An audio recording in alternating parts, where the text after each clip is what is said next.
Hey guys, Pothead Parents here. It's Missy and Derek as per usual, but today we have a special guest. It's a very special guest for me. I'm definitely fangirling hard. So fucking hard. Weeks, actually. So we have Joey Lewis from Funktional Flow, which is an amazing band that I grew up with like in the college years, I'd have to say.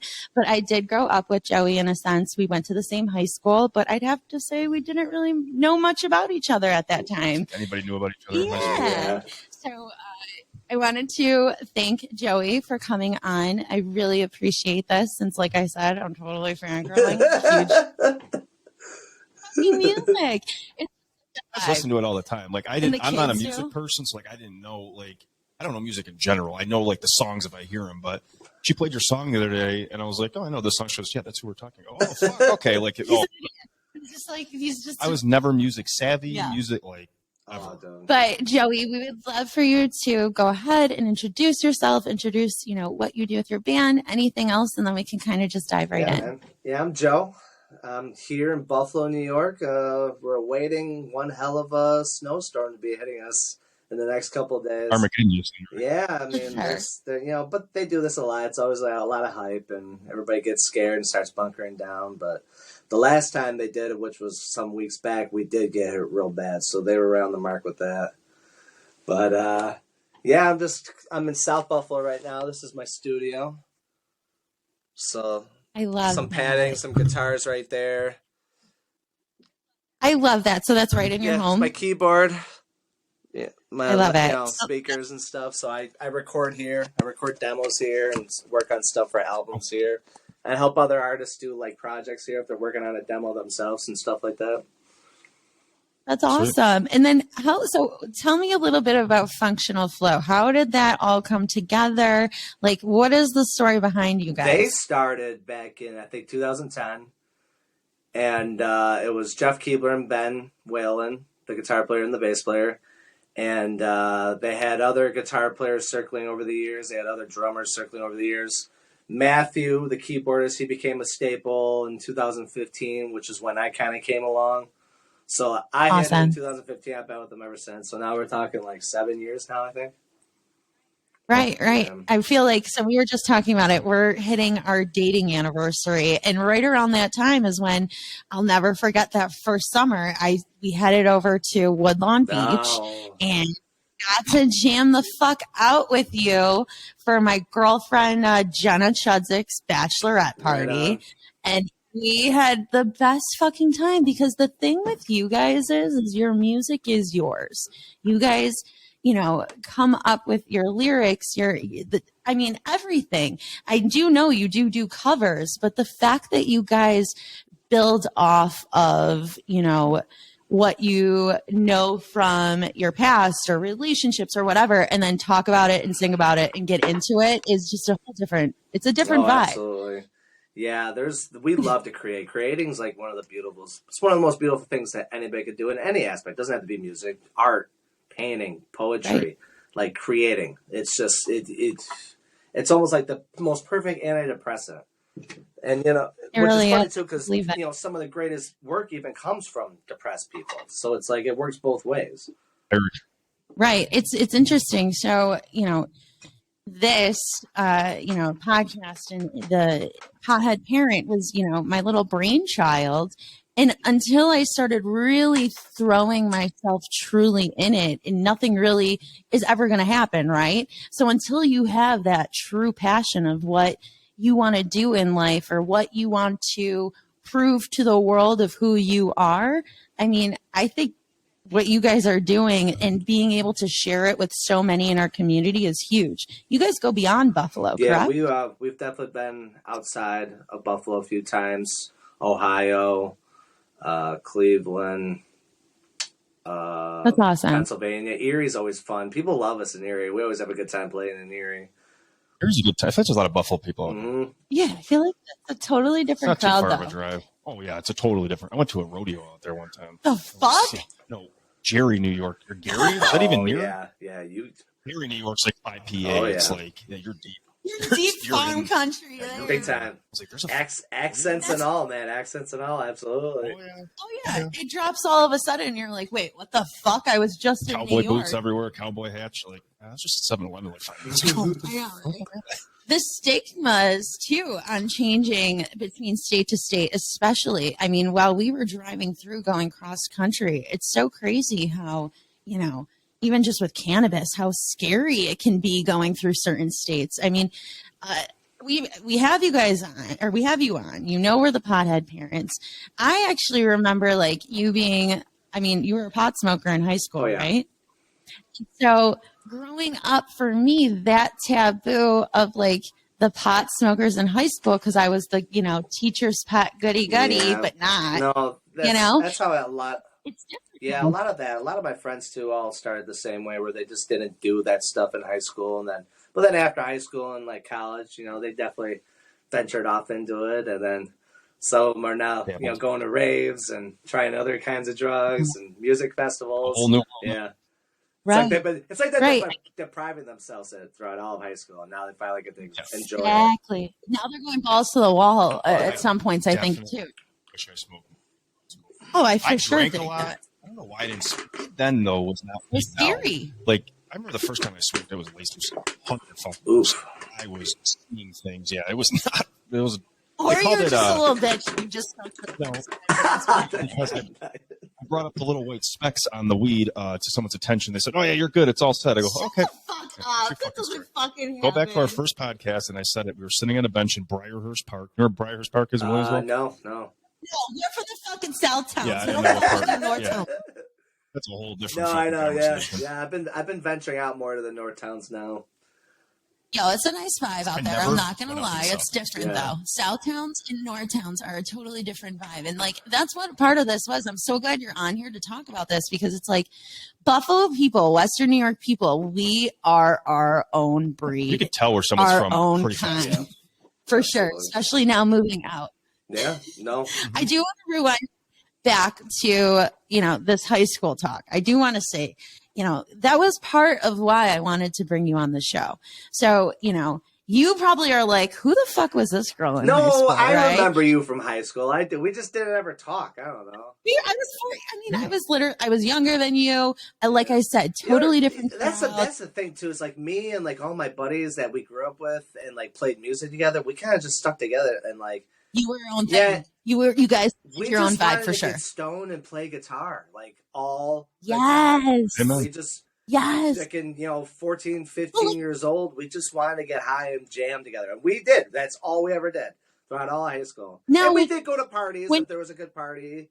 We would come. We'd be the hippie kids at the party, so all the other, they would all depend on us, the weed and shit. So, Exactly. Our hippie kids used to sit in a circle. I remember that. They used to trip mushrooms, and you'd walk into the party with beer, and you knew where they were. Fucking just in a circle, just in La La Land. It was like literally the movies, the 90s movies and 2000s movies of high school. Clique. Like it was a real thing. The cliques were so fucking real.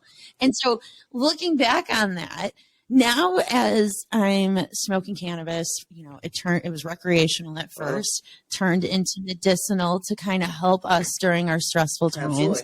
And then now I'm truly finding that it's at this enlightening point, right? So like when I get really fucking high and I'm vibing on whatever flow, it's like interesting to me how you could dive right into yourself, right? You could totally ground yourself into the moment. Yeah. That's what cannabis does. Mm-hmm. That looking back on that, right?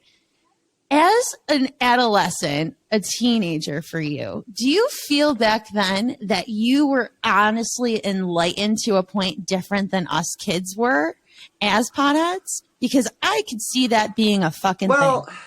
I'd like to think so, but then again, a lot of those kids that didn't smoke pot, they would smoke pot with us. We would get them to get high, right? And they got the parties and they get high, and they'd probably just eat a bunch of munchies or just pass right out most of the time. Right. But like they didn't stick to it every day like we did. That was just something they do for fun, and then they didn't. It wasn't as big as a part for them. I feel like for any artist, weed is kind of just it helps. It helps put things in perspective, and it helps. Most of the songs I've ever written, I was stoned, You know what I mean? And like, I feel like majority of music people like use. It's like the military. If you don't smoke cigarettes or chew tobacco, you're the oddball. I feel like that's like the same thing, like music wise, yeah, is it? absolutely. Like I feel like I feel like me amongst a lot of like really good Buffalo musicians I know, like we'll be outside just having a conversation, then instinctually just grab a joint, spark it up, and continue the conversation. It's like it's just something that comes secondhand with a lot of decent musicians. It's a norm. Absolutely. You know. Well, because you guys, it's like almost like you guys were, you knew the secret before everyone else, right? Like you guys were doing it back when it wasn't like the cool thing to do. Where now it's like everyone's starting to be like, oh, cannabis, oh, shrooms, oh, this, oh, that, Yeah. and it's a good thing. Don't get me wrong. It's a good thing, yeah. But it's gotta like, I don't know. It's gonna hurt and twerk a couple people wrong, between the people who have been doing this their whole lives or selling their whole lives and trying to provide for their families their whole lives. And then for it to turn into something that's just like a game or something fun for everybody. I mean, it's interesting to me that I wonder, like, someone creative like you or someone like the guys that you were smoking with growing up, like, did you see those differences between all of us as kids? Like, because I feel like now I'm noticing those things as an adult. Or is it just because I've gotten older? Or do you feel like we brought you to those I points? feel like a lot of it, too, is the getting older. I mean, we're getting wiser. I mean, I think so. You know, we had a big chunk of our lives to fuck it up and try to do it better. And I feel like now that we've finally settled in a certain way, it's like we can enjoy weed a little bit better. Because we'll be like, yeah, I just kicked ass today. Now I'm going to smoke a joint and reap the benefits because you're still doing it right. Yeah. I mean, you guys are the epitome of that, man. I mean, you're like pothead parents. You know what I mean? It's like you're doing everyday tasks that you're supposed to be doing as adults, and you're doing it stoned. You know what I mean? You're proving that stigma where it's people like, still don't believe it. You're proving that whole stigma wrong of like, oh, you're just a stoner, you're gonna just sleep into the couch and do shit all day. It's like, no, you guys are fucking a lot more fucking productive than people that don't smoke weed that I know of. You know what I mean? Yeah. Thank you. Thank you. I really do appreciate that because it's funny. That's all this is. It's just losing the taboo of, cannabis being something that's negative instead of it being something that can be very positive in a lot of people's lives. I think we're all realizing we all suffer from some type of mental, disorder of some point, right? In some point of our lives. Absolutely. Yeah, everybody's fucking just a matter of what level. Yeah, I also had my love-hate relationship with weed throughout the years too, because there was a time when I had to stop, the anxiety attacks, and now knowing you're like how much is too much, or the weed gets a little stronger. But then like after you finally get over those thresholds, you could just start. And I feel like as of the last because I officially started smoking more again, probably back in 2018. So, like, up until 2018, I wasn't really smoking, like, once in a while. But then, like, 2018, like, the end of 2018 is when I started just, like, controlling those emotions. Stop tricking yourself out thinking you're going to die or that this is not a good trip. You're having a bad anxiety attack. Like, you get older now that you just know that you're going to fucking give it an hour, drink some water. You know what I mean? So now, now in my older years, like smoking in my 30s now, I feel like I enjoy it more because, like, we're wise enough to know we're not going to die anymore. So I conquered my anxiety attacks with it. And, and it actually worked out a lot better. I mean, it helps with a lot of other stuff, like the blues, shit. Especially in Buffalo with winter blues, man. Getting stuck in these snowstorms where you can't do shit, dude. Yeah. Or if you have to, like me and my girlfriend, we had a, shovel when that storm hit us like 3 weeks ago or whatever it was, dude. We were shoveling all day. We couldn't do that not stoned. Yeah, fuck no. I mean, good. It was just miserable and unproductive. Exactly. Yeah. But you get shit faced and tumble around. Yeah, we had a few beers. We'd stuff in the stove. Stuff that, That's totally different. That's a typical Buffalo shoveling outfit: a hoodie, shorts, boots, and beer, or a cigar. I used to smoke a cigar and fucking shovel and shit, but. Yeah, we went back to Buffalo like last month for the whole month, and we didn't realize about the gloom until we got there. I was like, "Yo, fuck this!" So we came back into that 5 feet of snow. I remember. It's just cold and it's tough, though. It's a real thing. It really is. And to just be able to walk out the door and have a little bit of sunshine on you, and to be real, not like fucking like below zero in sunshine, because that's different. I know. That's a fucking difference. Yeah. Love from God. I fucking God. And you're going through slush like that. Us people, man, we're here in Western New York. We're a different breed, man. We grew up with that, so we know how to make it work. I mean, the most perfect slang is that you make the best of it, and people in Buffalo know how to make the fucking best of it. I've already went to. Yeah, we went to the Bills game, and it was miserable, snowy, and cold weather. But God, were we not all having a fucking ball? We got up into. I saw a video posted about the kick in the snow. Did you see? Oh yeah, they did slide and shit. Yeah. No, you don't see the cold. You don't see that shit. And I saw my buddy posted, and I was like, "Holy fuck!" And everybody's packed. They're screaming. They're jumping. They're cheering. It's a whole different. Yeah, totally absolutely, different. man. I mean, we were up in the 300 levels. And when you got tickets, when you have tickets up in the up there, when you have tickets up in the 300 levels, you're with like some good people that know how to have a good time. So out comes I brought a couple of dubers in with me. So I started passing around the people around me. Everybody's like, "Oh, thank fucking God!" As they're shaking cold. I can't feel my feet anymore. That's all. I can feel. I can't feel my toes. I'm just fucking like. Yeah, I'm like, "Hey neighbor, how about some straight homegrown purple? This is coming your way." Incoming. Those people at the party too. That's fucking stoners are the best. I feel like stoners are the best. They love to just give the love away. Actually, the Buffalo tail. So we're in Vegas. We went to California for the Rams game. I think it was the first game of the year or second game of the year. Yeah. We went there in the Buffalo tailgate. Dude, there was like 3,000 people there. Like they took over the casino. Yeah. Nobody's smoking. We're halfway through. I'm like, fuck this. I brought 4 blunts with me that I pre-rolled.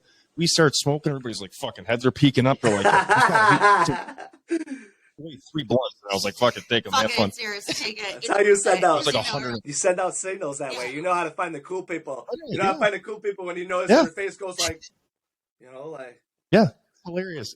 And there were people in that crowd that I knew as a kid that don't recognize me anymore because I have a beard and tattoos, and I'm just causing a ruckus, and I'm like, "Oh, this is totally hilarious." I have no fucking clue. No clue. He used to look like an Abercrombie model when he was like in high school. No beard, no tattoos. He was like legit, and then now he's just this like post-war. Bearded, like, this is your post-veteran status. Absolutely. Broken, sits crooked, smokes weed, and tattoos. Fuck yeah, dude! I like their look, man. They look great, dude. Tattoos and beard. What girl wouldn't want that? Right? It's just pure sex all over. I can't. Quick Buffalo. Once he gets his breath. My bearing. Who's your favorite pizza? Yeah. This is a good one. Like number one, no question. Well, there's a lot of people that are from Buffalo. There's a lot of choices here. Yeah. Bella's has a really good pizza and chicken wings, but only the one in Lackawanna does. We don't fuck with number 5. That's it. Garbage. There's this one that just opened. It was the old Maxie's across from Hoax. They just opened up. Oh yes, Vin Louis. Ooh. Yeah. Okay. Oh yeah. I would hope so. It's name like that. Yeah. Jesus Christ, you better be having some good pie there. Exactly. Yeah. Marcos were like the kids on the lake. They were the ones that and now he owns pizzerias over there. You know what I'm talking about. The big yellow house, man. Oh yeah. Yeah, and they didn't even go to our schools. No, we all went to middle school with them, with Nikki. I think either middle school or elementary school, and then he went to Franny's or whatever. Yeah. Too funny. It's just great to be able to like think back on your past or like think back about like the things like when you were a kid and like I don't know. It's just nice to be able to go through that. I'm dying to know. Do you remember your first time you smelled? Oh, yeah. Yeah. Okay, I mean... Do share if you wish. If you don't mind. Well, it's bittersweet, I guess, because the kid I first smoked with, his name was Mike Arrigo. And we grew up together in Lakeview. You know, I feel like I did a lot of my first bad stuff with Arrigo. You know what I mean? He was my boyfriend in 6th grade for a full day. That's huge commitment. A whole day. 24-hour period. 6th grade. He was such a good kid. I know where you're going with that. Heart of gold. Really sad to hear. He's not with us anymore. Rest in peace. We miss him dearly. We hang out. We see his daughter all the time. Alexa and my best friend Dave, they're together now, and they co-parent Gemma, and Gemma's just the sweetest girl. We see her all the time. We hang out every weekend. We hung out last weekend with her, and she's just beautiful. She reminds me so much of Rigo. It's ridiculous. Her creativity, like a Rigo, and her freaking butt crack. She's got a butt crack that goes all the way up to the middle of her back, just like a Rigo. Rigo never walked. I don't know these. Rigo never walked around without his ass crack hanging out. That's what I miss the most. That's so fucking true. Now that you say that out loud, like now I just see him in the hallways, just constantly. Yeah, with his he's pants pulling his pants up. His daughter's the same way. So She's the sweetest girl. Yeah, but Whoa, so you smoked? I did smoke with him, but like I think I was one of those people that didn't get stoned their first time, unfortunately. Most stoned. So I wasn't stoned. Most. But yeah. Okay. That is First a time you true got myth. stoned. That is a true myth, by the way. yeah. They're debunked. That it is like people are like, oh, that's not true. No, you can definitely Really? smoke and not get higher. You don't get high. I definitely I'm saying. smoked a lot of shit. I don't. Granted, weed now is Yeah. totally different. than what Yeah, it was. yeah. I don't know. I can't remember, but I don't think I got high. The only time my earliest memories of getting high, and one of my brothers, I won't say who, but he got us stoned. We were like 13, 14, and we would go snowboarding up at Kissing Bridge. Remember Kissing Bridge? Oh. So like it was so funny because like when I'd get high, and like back then when you were getting high, it was like everything was a video game. It seemed like everything was moving a certain way. It was really bright. It was bright out, snow, reflecting light, like all that jazz. And we're snowboarding, and I'm just kind of like. I'm doing shit I've never even done on a snowboard. I'm hitting like the half pipes. I grinded on some rails the whole time. Like, I'm just doing it. It's like for some reason I was fearless. The next day or the next weekend, because I think we did every Saturday. The next Saturday we went up there. We didn't smoke. I fell all the time. I kept falling all over the place and beefing it. And I remember I got mad at my brother. I was like, "You didn't get me high." You didn't get me high enough so that That's I why can do stoners what I gotta smoke do. before we do anything. Before we do anything, it makes everything better, and it But of course, makes us actually hyper focused. I gotta take out the trash. I gotta go smoke real quick. Man. Like fucking everything. I mean, he's the brother. I mean, like we were 13. We didn't even know where to get it, how to get it, how much to pay for it. We just knew he had it. So then I remember those days. it's kind of like It's picturing just it's the almost like trying to. shit. It's like trying to have parties or trying to drink before you're 21. It's like yep. Right. Yeah. I always had the Plan that ID shit though. out. As much as I was the goodie, I always got the IDs, and I always was the asshole that was like, "Yeah, I'll get your beer." And like Wilson Farms up on 5, that was my Yeah. life. I lived know, right behind there. Yeah, That's see, cool. we went to Tamaka's house all the time, so we were always in that area. Yes! Yeah. Okay, Glendale. Yes. Yes. Oh my god, I love that shit. That's amazing. So me and Tamaka and Dave. Go ahead, Me and go Tamaka on. and Dave would, over the weekend we'd go to that Blockbuster that was right there. And then we get stuff from Wilson Farms, and then Max's Pizza was right there, so we get the slice. It was all within a walking distance. It was literally the best I situation just smelled ever. all of that. I smelled the Blockbuster. I smelled this. Like Blockbuster has a distinct odor Oh, to yeah. it. Oh, for sure. People don't understand. Actually, the only one left is in Yeah. Oregon. It's not too far from where we are That's right Too now. funny. We should go to I it. say this. I'll go. Yeah. Let's do the I say this all the time. I tell everybody this all the time. Even being a musician, the best job I ever had was working at Blockbuster. Really? No Oh, shit. yeah. I never I worked there. It was 2010 to like 2013. We were there. We were there until they closed the doors. Like they finally just like, I was they're gonna like, dude, we're closing the store down. So we all grabbed a bunch of DVDs and walked away.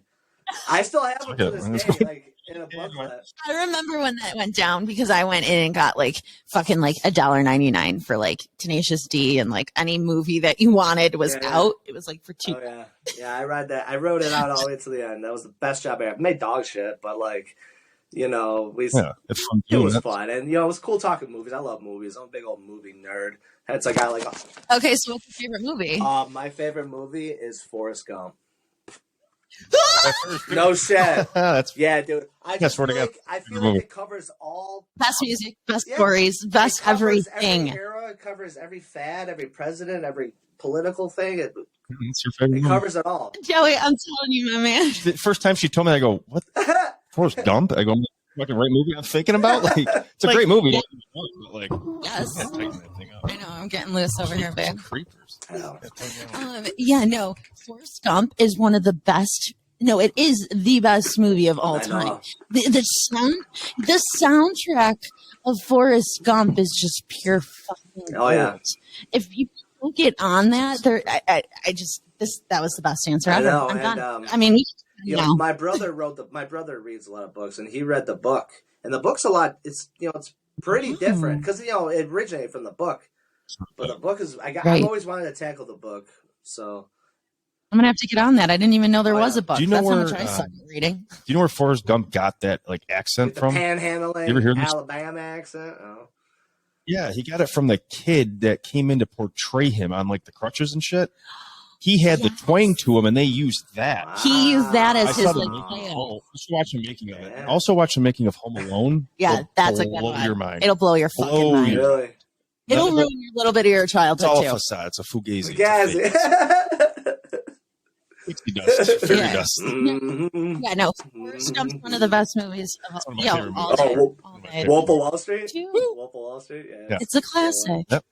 Love that movie. So I love this. This is just the best podcast because it was great to be able to just get super fucking high in our own little world and talk great movies at this I know, point. right? I'm a movie guy. I can definitely relate to those. Those are great. And Law Abiding Citizen. That's a great movie. That's a good movie. Great fucking movie. And nobody would ever talk about that. And I'm like, no, you need to go watch it's like that. Boondock Saints. Yep, absolutely. Boondock Saints too. Yeah. And it was like a non-big hit that just went huge. I remember when Law Abiding Citizen came out was when I was working at Blockbuster, and it was one of these things where every actor seemed to have their year where they did a bunch of movies, and that actor that did that, he also did 3 or 4 more movies that year. Yeah. It was 300 or whatever. Oh yeah, Gerard Butler. Gerard Butler. Yeah. He's a dream. He really is. I don't know. There's something about that accent.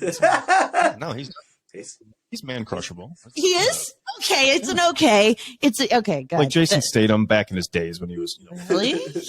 Really? Yeah. He had the accent, he's fucking crazy, bald, rides on motorcycles. Joey, do you have a man crush from movies? Brad. Really? Old school Brad. See, I would be Matthew McConaughey. Yeah. I can only take his voice. Is this real? No, Are you really like this? I think he'd put me to sleep. I would fall asleep talking to him. No, that's Morgan Freeman. That's Morgan Freeman. Yeah, he'd have to rock me to bed. He would have to hold you. I feel like Morgan Freeman holding you is just something that has to be happening. Right? The things that you think about when you're stoned, that's the best part about it. It's like you just go so into whatever. Shawshank Redemption, my friend, Danny Dufresne. Never seen it. I haven't seen that movie. A long time ago. Wait, are you in the Southtown South? Is my brain skipped to that? South Buffalo. South Buffalo. Did you go to the new You got Chick-fil-A. Oh, you guys got Chick-fil-A up in town in Hamburg, huh? Yeah. Everybody's do. They sell the Chick-fil-A sauce at stores now. It's in a little container. Oh, they do? No shit. Whole different one now. But there's no lines here ever because everybody's like, yeah, it's Chick-fil-A. Yeah, Chick-fil-A. Yeah, cool, bro. You pull in people are fucking coming after us. We're like, you guys got that In-N-Out burger, right? Oh, that just doesn't when you pull up and they ask you if you're eating in the car or at home, bro. I pulled up one day. They give you the half bag so you can just eat while you're driving. Whole different experience. Nice little bags. But In-N-Out burger, 2 a.m. high as giraffe pussy. Dude, it's everything, bro. It's everything. And it's just so delicious. And they just are so nice, just like they are at Chick-fil-A. A lot of good Mexican food. I don't even eat food. But Del Taco's out here, they make all their stuff fresh. It's the amount of food that you can... Dude, I'm telling you, I'm pulling you out here to Vegas, my man. You're going to become Functional Flow is going to be everywhere on the strip. I can feel it now. Oh, yeah. That'll be amazing. But no, seriously, the food out here is just fucking bananas. Yeah. It's outrageous. We came back to Buffalo. Don't get me wrong. Give me my sponge candy. Give me my bison pizza, dip. Wings. Give me my Salins hot dogs all day. I miss a fucking Salins. Out here this summer was fucking dick. It was not good. Oh, yeah. I don't know. Buffalo's notorious for the good food around here. It's crazy. Exactly. Mm-hmm. But then it ends there. You don't have anything else. You got Lucia's on the lake. There's nothing here. Here it's overwhelming. There's too much to choose. An hour of surfing. Right. Especially when you got the munchies now. what the fuck do you even order out there anymore? I don't even know. Anything new? Pizza. Pizza and wings. Chicken finger sub. Oh, Wegmans. I do miss Wegmans. That was the first thing I ordered when we came back. Was chicken finger sub. In the Bill's bag and everything. Yep. This guy's wow, we're really talking about fucking food. I remember you were talking about how nice people are when you finally leave Buffalo. It's true.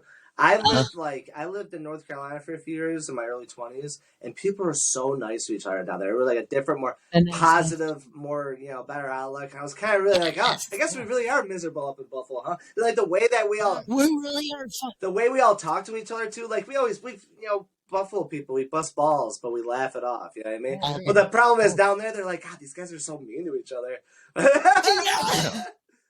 Assholes. That's the sun. I'm telling you, places where there's more sun, people are happier. Like you don't have to be out in it, just running your daily activities and just the sun on kids you. Get to play outside, even. You know what I mean? Like that just takes Christmas the house to a whole different level of comfort. It was 60 degrees today. Kids were running outside with no clothes. When you can kick your kids out to the backyard to be able to do their thing, it brings a whole different vibe into the house. That's true. No, I feel it. Absolutely. I want to say thank you so much, Joey, for just bullshitting with us, smoking, having beer. Let some of the stuff I'm using here. See, everybody in there can know what I'm getting off on. This right here. Yes, you can see it. This is called Fortune Cookie. There's a couple of the old school cigarette. When you take the cigarettes open out. I love that. So like some of the benefits of playing at Functional Flow shows is a lot of people give me like the shit that they've grown. So there's a couple things for buddies that they grown, house grown over the summer. That's awesome. Yeah. We got to tell you about our friend Hetty's out there. Have you tried Hetty's yet? Our boy out there. I'm gonna have to tell him to hook you up. Yeah, man, absolutely. Dude, I'm always looking for new products. Straight. Yeah. The black cherry cheesecake is legit, smells like it. I've never smelled weed in my life like this, and we've been all over at this point. And the taste and the feel, it's the best weed in New York. I'm not gonna lie, and I can't believe I'm saying that. But man, that's good to know. Pretty hard and heavy. We'll have to have him hook you up because that's good shit. Absolutely, that sounds great. I mean, that was full. Oh, is that what is that, dab or something? That was from that was a little we got our boy. Oh yeah, I saw that thing. What the fuck, dude? Looks like R2D2. Yeah, you and your girl need to come out here. Come have a good time with us. We'll have a good sesh. We'll smoke. We'll listen to good music, obviously yours. And you can hit the student glass because it's outrageous. Absolutely. That sounds like a good time to me. Fuck yeah. I've only been to Vegas one time when I was like 12 years old, so I didn't even get to enjoy it. Oh, no. You got to come back. I want to go proper with that. We got to do this proper. We don't even fucking like party or drink to that point, but it's still just such a good fucking place and like always something party and vibe and like it's just so fun. Awesome. The energy is just different. So you are more than welcome here to Vegas anytime. And I hope you come back on our show. Hopefully, maybe with the guys, get them to talk a little bit more about their story and in Functional Flow because I'm kind of still. But thank you so much for coming on. I really appreciate it. And I know Derek was not sure what was going to come of this because let's go. Let's go. I know the music, so I'm like, the kids love it. Honestly, we're just having conversation. That's the song I have. Oh, Backdoor. The other day, I was humming it. And I'm like, where the fuck did I hear this song? It's just playing it on the TV. Where were they playing it? Art Park or something? I'm probably completely wrong, but you guys were on stage. Yeah, that was during COVID 2020. The Transit Drive-In was doing shows. Wow. Yeah, so they brought in stages. It was ran by 26 Productions, a production company here. And Aqueous did it. They were probably the best jam band in Buffalo, honestly, Aqueous. And we were on the bill, then there was some other bands from out of town there on the bill. It was awesome. It was COVID protocol. You park your car like 6 feet apart, whatever the hell, and stay in your thing. But it's like a parking lot concert. Yeah, right. Yeah, so that's fucking amazing. I wish I knew about that. I did know about that. I asked Jenna and Ryan to go, and then I don't know what the fuck happened. God damn it. So that's. It was awesome. Yeah, we made the video. We got the video. We hired people to do the video, which was the best decision because it's like. To this day, it's like the best video show that we have on YouTube. You play it on the TV I play it on the TV, and then the kids love your music. That's awesome. They really do. I'm glad. And it's good. It's good for that because it's not like they're swearing or anything crazy. That's just a vibe. I mean, there's a couple of I probably dropped some F-bombs. I could be a dumbass like that. No, it's necessary. It's necessary in this world. It's fine. But thank you again. Hothead parents saying thank you guys for joining us. Stay high, stay healthy. Peace out. Merry Christmas. Merry Happy New Year. Christmas.